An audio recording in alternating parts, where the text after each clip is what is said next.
अस्सलाम वालेकुम students. Numerical analysis 2 के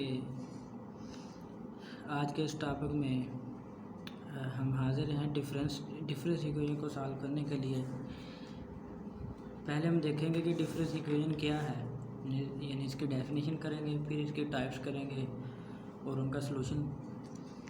डिफरेंस इक्वेशन एक ऐसी इक्वेशन होती है जिसमें डिपेंडेंट और इंडिपेंडेंट वेरिएबल्स होते हैं और साथ उनका रिलेशन होता है सक्सेसिव डिफरेंसेस से, इसीलिए इसे डिफरेंस इक्वेशन बोलते हैं। मैं डेफिनेट लिख दूँ द इक्वेशन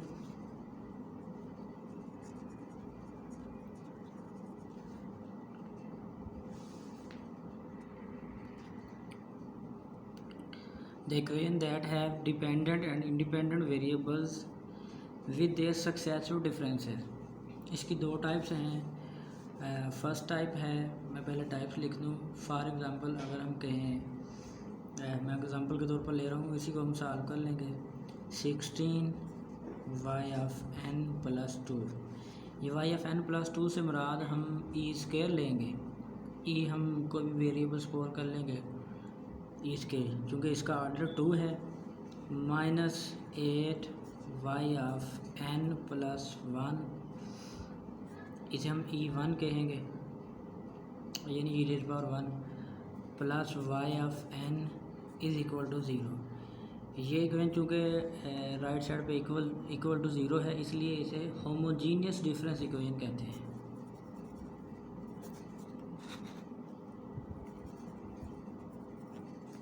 इसी तरह एक नॉन होमोजीनियस डिफरेंस इक्वेशन होती है, उसकी कोई एग्जांपल सपोज कर लेते हैं। फॉर एग्जांपल ये टाइप्स हैं 2 और ये फर्स्ट टाइप है। इसी तरह अब सेकंड में लिख देता हूँ। फॉर एग्जांपल ये एग्जांपल्स लिख रहा हूँ इन टाइप्स की। e² -5e, ये e से मुराद वही y(n+2) और सिंपल e से मुराद y(n+1). ये मैं कोई और डिफरेंस इक्वेशन लिख रहा हूँ। +6 × y(n)=4n। यहाँ पर राइट साइड a⁻n है, यानी a हमारे पास कोई भी कांस्टेंट या कोई भी नंबर जैसे 4 है यहाँ है राइट साइड पर, इसलिए ये नॉन होमोजीनियस है। और जो राइट साइड पे इक्वल टू 0 है वो होमोजीनियस है।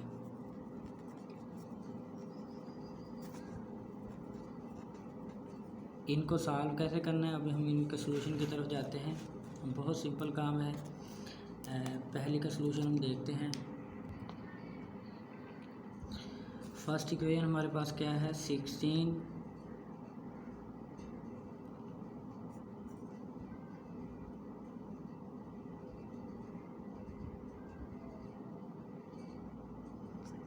y(n+2) -8y(n+1) plus y(n)=0।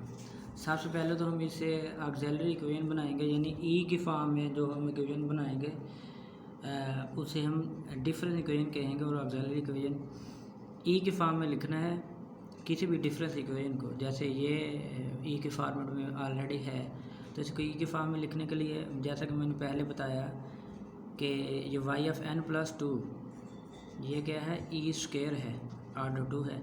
यहाँ मैं लिखता हूँ the auxiliary equation is -8e -8 y(n+1) e है और y(n+2) e² था, प्लस ये y(n) है, यानी सिंपल हम यहाँ 1 लिख लेंगे और y(n) जो है ये काम ले लेंगे =0। बहुत आसान काम है। अब यहाँ से एसोसिएटेड इक्वेशन बनाकर बिल्कुल उसी तरह जिस तरह हम ऑर्डिनरी डिफरेंशियल इक्वेशन में करते रहे हैं, या अब इसको हम एसोसिएटेड इक्वेशन कहकर इसकी फैक्टराइजेशन वगैरह जो भी पॉसिबल वो करेंगे। द एसोसिएटेड इक्वेशन इज़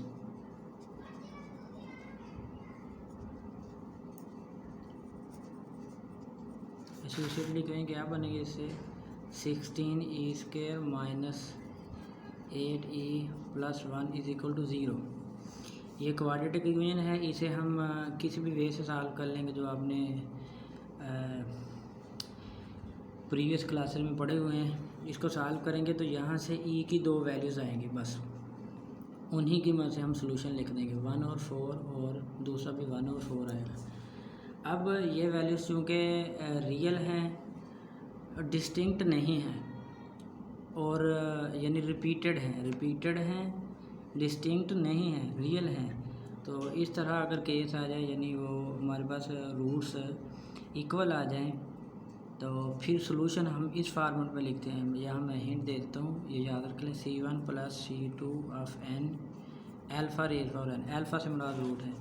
तो क्या बनेगा हमारे पास, इस डिफरेंस इक्वेशन का सॉल्यूशन आएगा y ऑफ n। जस्ट हम यहाँ पर जिसे हम कहते हैं कम्प्लीमेंट्री फंक्शन वही निकालेंगे, जिस तरह हम ऑर्डिनरी डिफरेंशियल इक्वेशन में कम्प्लीमेंट्री फंक्शन भी निकालते थे और फिर पार्टिकुलर इंटीग्रल भी। यहाँ पर हम सिर्फ टाइप 1 में जो कि होमोजीनियस है, ये राइट साइड पे, सिर्फ हम कम्प्लीमेंट्री फंक्शन निकालेंगे और इसका सॉल्यूशन लिखेंगे y of n is equal to, इस तरह लिखना है C1 + C2 n alpha raise power n। Alpha से मुराद हमारे पास वो रूट्स है जो कि ये आया है, इसको हम अगर अल्फ़ा कह दें तो ये बनेगा हमारे पास C1 + C2 n, अल्फ़ा कितना है 1/4 रेज़ पावर n, ले ये हमारा रूट है।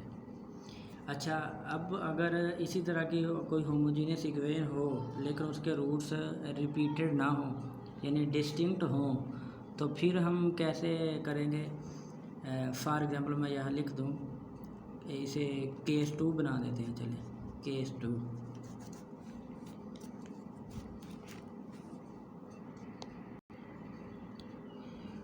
मैं सपोज़ कर लेता हूँ कि मेरे पास रूट्स आए हैं, फॉर एग्ज़ाम्पल रूट्स आर, मैं कह देता हूँ ई इक्वल आया है 2 और 4 के। लेट, ये एग्ज़ाम्पल ली है कि अगर रूट्स हमारे पास रिपीटेड हों तो फिर हम सॉल्यूशन इस फॉर्मेट में लिखेंगे, अगर रिपीटेड ना हो होमोजीनियस इक्वेशन के केस में जैसे ये है, तो फिर हम उसका सॉल्यूशन इस फॉर्मेट में लिखेंगे। यहाँ मैं हिंट दे देता हूँ, C1 alpha raise power n, alpha से मुराद वही रूट है, plus C2 beta rays power n, beta से मुराद दूसरा रूट जो डिफरेंट है। यहाँ पर चूँकि रूट दोनों ही सेम थे, हमने इसलिए अल्फ़ा ही रखा। यहाँ पर दो रूट्स हैं, एक को अल्फ़ा कहा, दूसरे को बीटा, तो ये सॉल्यूशन हमारे पास क्या बनेगा, y of n is equal to, alpha कितना है 2 है, C1 2 raise power n plus C2 beta कितना है 4 है, तो 4 रेज़ पावर n। ये इतना सा काम है, बहुत सिंपल है ये डिफरेंस इक्वेशन। अब हम इसकी सेकंड टाइप को सॉल्व करेंगे। ये जी सॉल्व हो गया, बस हमारे पास सॉल्यूशन आ गया। सेकंड टाइप हमारे पास है जो मैंने इस तरह की लिखी एग्जांपल के तौर पर, e² - 5a + 6 × y of n is equal to 4 rays power n। चूँकि राइट साइड 0 नहीं है इसलिए नॉन होमोजीनियस है, इसको हम सॉल्व करते हैं। इसी क्वेश्चन में, इसी लेक्चर में जो हमने सेकंड इक्वेशन लिखी थी नॉन होमोजीनियस डिफरेंस इक्वेशन, वो थी given e² - 5e + 6 × y of n is equal to, ये non homogeneous 4 rays power n। चूँकि राइट साइड 0 नहीं है इसलिए नॉन होमोजीनियस है। यहाँ पर a रेज़ पावर n कोई भी और भी हो सकता है, काज हो सकता है, साइन में हो सकता है, एक्सपोनेंशियल में हो सकता है, यानी राइट साइड पे कोई भी और फंक्शन हो अदर देन 0, यानी नॉन ज़ीरो हो, तो फिर वो नॉन होमोजीनियस होगी। यहाँ पर ये चूँकि a रेज़ पावर n की फॉर्म में है, तो a की वैल्यू यहाँ पर 4 रेज़ पावर n है, तो इसका मतलब a की वैल्यू यहाँ पर हमारे पास 4 है। ये काम आएगा बाद में। अब उसी तरह जिस तरह हमने प्रीवियस अभी कहा कि सबसे पहले जिस भी फार्मेट में होगी हम उसे e के फार्मेट में लिखेंगे। इस तरह डिफरेंस इक्वेशन को e के फार्मेट में लिख लेना, ये ज़्यादा बेहतर है, तो लिख लेंगे। ये ऑलरेडी e के फार्मेट में है, सो हम यहीं से डायरेक्ट एसोसिएटेड इक्वेशन लिखेंगे। क्या बनेगी, the associated equation is e² - 5e + 6 is equal to 0। अच्छा, यहाँ पर एक बात और गौर से देख लें कि चूँकि ये हमारे पास नॉन होमोजीनियस है, यानी कि राइट साइड पे कुछ और भी है, तो हम यहाँ पर कम्प्लीमेंट्री फंक्शन के साथ साथ पार्टिकुलर इंटीग्रल भी सॉल्व करेंगे।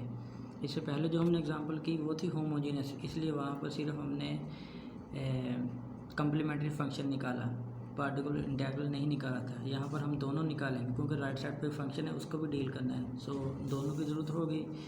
तो ये एसोसिएट इक्वेशन बन गई, इसे सॉल्व करेंगे। ये चूँकि क्वाड्रेटिक है तो यहाँ से ई की वैल्यूज़ कितनी आएंगी, 2 आएंगी, चूँकि पावर 2 है, एक आएगी 2, दूसरी 3 होगी।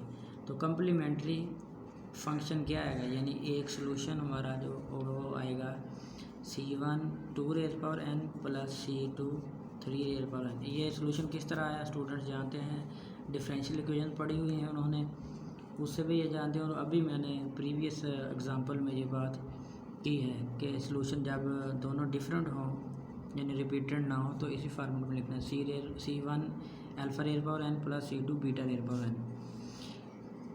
अब हम पार्टिकुलर इंटीग्रल लगाएंगे फॉर, मैं यहाँ लिख दूँ for particular integral we have, क्या बनेगा हमारा पार्टिकुलर इंटीग्रल। ये आपको पता है कि ये जो चीज़ मल्टीप्लाई हो रही होती है ये इधर राइट साइड पे जाकर डिवाइड होगी, तो पार्टिकुलर इंटीग्रल बनेगा 1/, ये E square minus 5e plus 6 और ये 4n। तो स्टूडेंट्स जानते हैं कि इस तरह का केस अगर आए तो उसे कैसे डील करना है, डिफरेंशियल इक्वेशन में पड़ा हुआ है।